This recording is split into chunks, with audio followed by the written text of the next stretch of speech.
Yes, I know, I get it. Cole, why are you bad-mouthing self-improvement? You built your whole channel upon self-improvement. I'm disliking this video. I'm getting mad at the title. Listen, let's make this distinction clear. There is a very big difference between being on self-improvement and self-improvement. Maybe do some preface behind this video saying, obviously self-improvement isn't bad. I feel like I shouldn't have to say that, but people see titles and they assume things. Let's just not assume that. Now you definitely don't assume that. Anyways, not too long ago, when self-improvement was really on the rise, maybe this was 2020, 2021, there were more and more young people, mostly young men, of course, because that's who tends to be into this type of content, were putting in their bios on Instagram, on other platforms, or saying this in the YouTube comments, saying they're on self-improvement. What exactly does that mean? Because I think the idea of being on self-improvement is kind of a stupid concept. It's really hard to talk about self-improvement without labeling it and labeling yourself as being a part of it. Now, when people say they're on self-improvement, what type of self-improvement we're usually talking about is the meditation, cold showers, working out, journaling, that type of basic motivational type of self-improvement. David Goggins, Jocko Willink, I feel like are also associated with that type of stuff too. That's what it meant, or what it means to be on self-improvement. And the longer that this went on, the longer that I saw people saying, oh, I've been on self-improvement for 3 years now, I just had to kind of like stop and ask myself, like, what do you even mean, dude? Like, it's like if someone came up to you and said, oh, hey, what do you do for a living? Oh, I've been on self-improvement now for 3 years. Wouldn't that sound strange? Why do we say we're on self-improvement? What are you trying to achieve by telling people you're on self-improvement? And how do you be off self-improvement, I guess, is also what I started thinking about when I really started to see this trend more of like, hey, I've been on self-improvement for a few years and I'm starting to see progress. Like the fact that we've gotten to the point in society where we have to label simply doing what humans do, which is improve, evolve, adapt to their circumstances.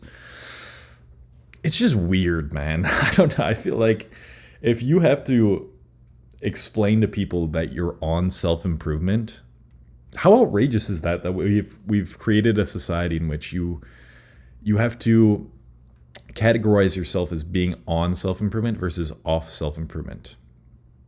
On self-improvement, you are actually doing things that benefit yourself. Maybe you've stopped drinking alcohol because you saw some videos on it.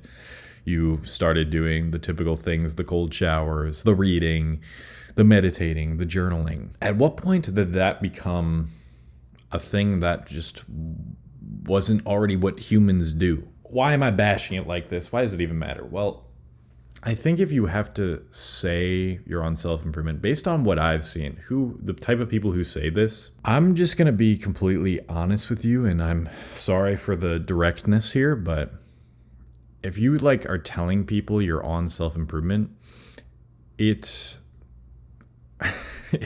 reeks of immaturity a little bit. I think it would really help you to make friends, now that I think about it. Like, if you're talking to people online, you got to kind of categorize yourself or label yourself as a self-improvement dude and you're on self-improvement. That could help you find people who are also into improving themselves.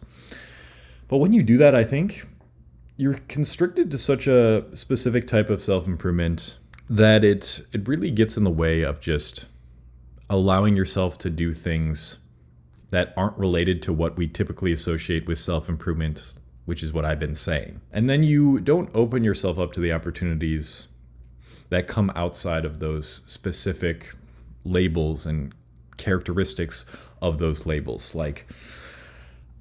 This is why I've been transitioning away from saying I'm a self-improvement YouTuber these days. is because when I put myself in that box and I tell people that I'm a self-improvement YouTuber, they assume that I am the typical things that everyone thinks about when you hear the words self-improvement. They think like, oh, I'm like this motivational speaker type of guy who's telling people to stay hard and get up at 5 a.m. and do all this crazy shit to optimize their life.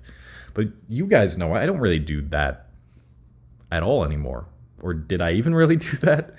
I'm sure I was more like hardcore self-improvement-ish type of content back in the day.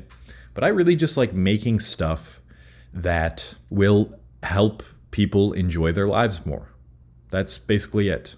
It may not be good for niching down and like people understanding what type of content I make, but whatever I can make that feels like an extension of me, that feels like a good expression and representation of me, and it will lead to someone feeling better and enjoying their lives more after watching that video, then I'm going to make that video. And it's basically whatever I'm interested in at the time.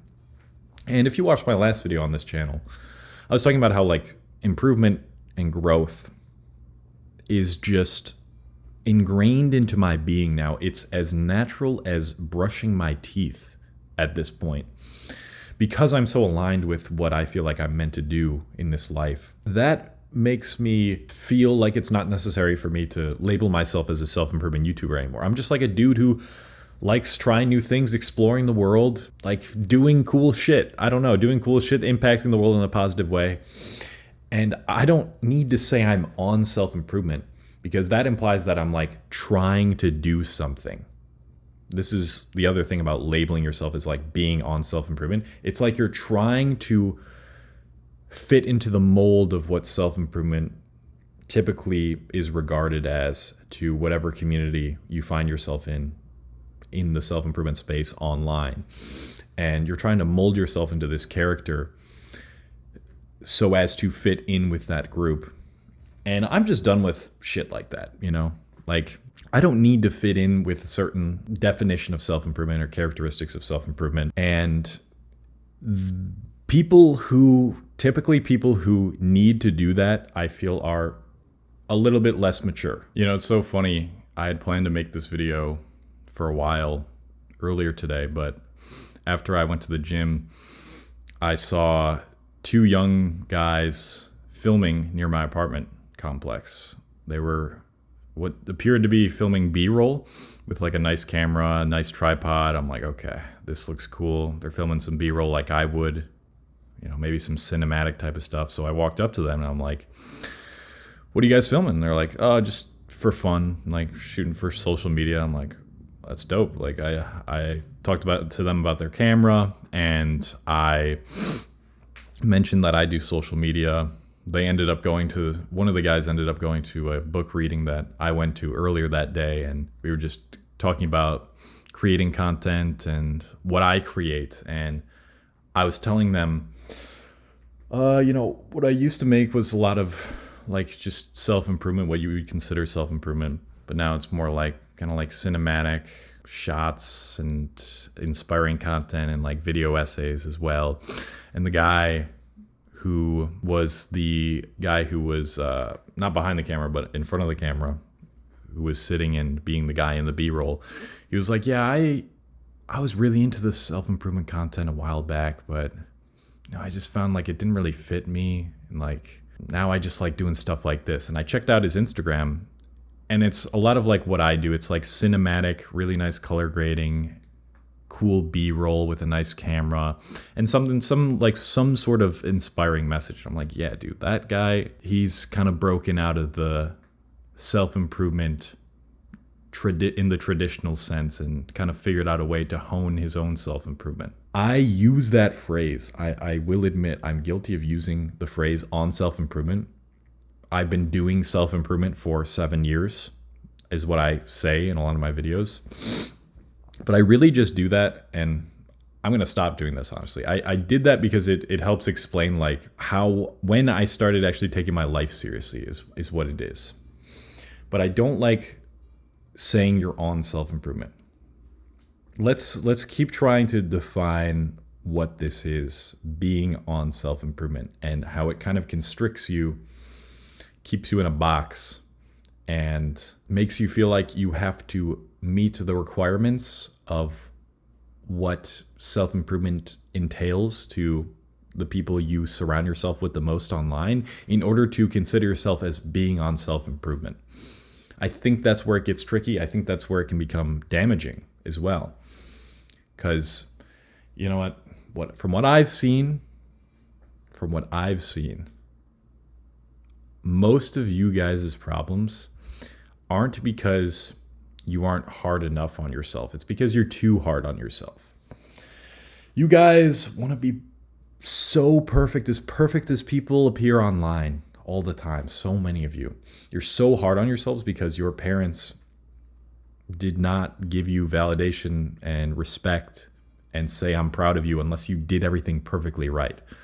Or your peers or teachers, mentors, something like that. And now you're in the self-improvement world where you feel like you got to do everything right every single day. You got to optimize every part of your day, every routine. And if you're not, then, well, you're not on self-improvement. And that perfectionistic mindset, dude, feeling guilty about not being perfect, worst state. It's worse than almost never even discovering the world of actually taking care of yourself and self-improvement. It is so destructive, and I was like that for a while. And once I relieved the tension, I stopped trying so hard to fit the mold of being on self-improvement, whatever that means to people. It just came effortlessly, like we were talking about in the last unscripted video. Like, I don't need to follow all these rules. I don't need to wake up at 5 a.m. in order to be considered a self-improvement YouTuber or be on self-improvement. I don't need to meditate for 2 hours a day in order to be considered on self-improvement. As soon as you release the shackles of that label, I feel like then you make more improvement. I feel like that's more of the stage. The first stage, or one of the first stages as you get into self-improvement, is like, okay, you're in this group of people, this tribe you've identified with online. You're really trying to make a change, and you're trying to make all these different changes to your routine. And you have to go through that process to kind of test what works for your specific life experience and your subjective interests and hobbies and what you're trying to achieve. But a lot of people never get to that next stage, which is to shed a lot of those things that are typically associated with self-improvement and instead live in accordance with what's aligned to you, your nature, your being. For months, and I've just started lowering the time I go to bed, but for months I was going to bed at like 2 a.m., waking up at 11 a.m. But I was still getting everything I needed to get done. I was working hard every single day, as I do now, because it just naturally is like that, and I really enjoy what I do. I'm passionate about solving problems. I play video games sometimes. I tried to leave my Xbox controller back there, playing FIFA with some friends sometimes, pro clubs. Shout out to the Euros, which just ended. I'll fucking scroll for half an hour straight, and I'll feel kind of shitty, but I'll be like, okay, well, that's not a big deal, because I've gotten to that point of being able to go easy on myself and then bounce right back into work and not dwell over the fact that I wasted time, which is what a lot of you guys do it so much. You dwell over the wasted time because you weren't optimizing every single second. You could just say to yourself, fuck it, we fucked up. We ball still. We got to keep going. Let's keep going and just get back up. Something I explained in my self-mastery school when we were on the lecture was the most successful people I know are the ones who have the smallest time frame in between it's so over and we're so back. They can go from it's so over to we're so back just like that. No amount of failure or their own mistakes can stop them from being like, yes, that wasn't good. Yes, I shouldn't have done that. I learned a lesson. We'll try next time. Maybe we'll get it right. Maybe we won't. Probably not perfectly, but that's okay. Let's keep going. And they just move on. They just move on with their lives, keep improving. And so when people talk about the concept of being on self-improvement, it tells me you haven't really figured out who you are yet. You don't really have a unique identity. You've just latched on to this internet title, which helps you fit in with other people on self-improvement and helps you find them, which could be beneficial. But eventually there's going to come a point where you have to shed the idea of being on self-improvement, because the fact that we even have to say that is kind of ridiculous in modern society. The fact that we have to say, oh, I've actually started taking my life seriously, because that's what being on self-improvement is kind of outrageous. But again, it can help with finding people of similar interests. That's about the only benefit I can think of. If there's other ones you can think of, tell me in the comments. But you've got to get past that point, move on to the next stage where you're figuring out how improvement can come effortlessly to you, and how you don't have to be bound by what everyone else is telling you to do online in order to consider yourself as being on self-improvement. And you figure out your own ways to improve and just enjoy life, so that you don't have to feel like I started self-improvement at a certain point. Rather, you just started taking your life seriously and trying to figure out who you are. Because there's a lot of negative connotations around self-improvement right now, unfortunately. But I think once you shed that label, that title of being on self-improvement, then you really start to figure out what it is you want, who you are, what you should be striving towards. And you don't feel so much pressure. You don't feel so much pressure to hyper-optimize and fit in with whatever the standard of being on self-improvement is in your mind. If you're someone who likes to tell people you've been on self-improvement, or you put it in your bio like been doing self-improvement for 2 years now, I'd really ask yourself, what does that mean? What does it mean to be on self-improvement? How much of that is through your own experimentation and doing, and your own revelations and what's the word I'm looking for? Epiphanies. Yes. Your own epiphanies. How much of that being on self-improvement is.